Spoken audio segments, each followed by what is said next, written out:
À 10 mois de la présidentielle de 2026, de nombreux avis sont émis au sujet d'une possible candidature unique ou non de l'opposition congolaise. Deux opposants interrogés se disent favorables, mais une concertation préalable et un rassemblement sont nécessaires pour opter cette démarche.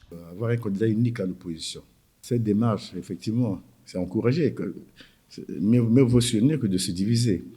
Mais je mets le haut là, c'est que je ne suis pas sûr, par mon expérience, d'abord d'avoir été au FOCAD. Le grand problème de l'opposition, c'est l'égocentrisme.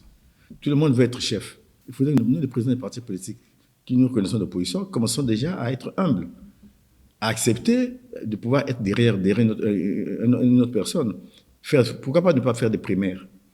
Et je pense aujourd'hui que les gens sont prêts à mettre de côté leurs égos pour que nous puissions être une opposition rassemblée. Je suis favorable, mais il faudrait que les principaux acteurs se retrouvent pour discuter de cette question. Le peuple est favorable pour que nous puissions avoir un seul candidat en 2026. Le chef de file de l'opposition congolaise, qui prône une opposition républicaine et constructive, reste sceptique.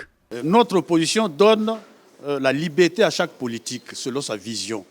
Il peut avoir autant de candidats à l'élection. Aller partout.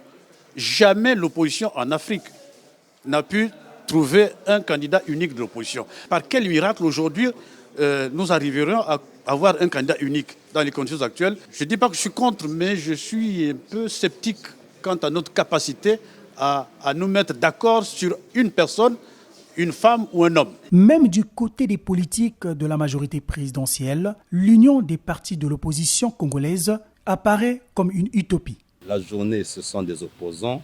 La nuit, ce sont des gens qui fricotent avec ceux qui sont aux affaires. Je ne crois pas ça. Et je ne dis pas qu'on doit être tous dans un seul courant. On a un travail à faire sur le choix des hommes. L'opposition congolaise, qui pour l'instant marche en chaîne de faïence, a tout intérêt de se rassembler sans hypocrisie pour espérer une alternance démocratique en 2026.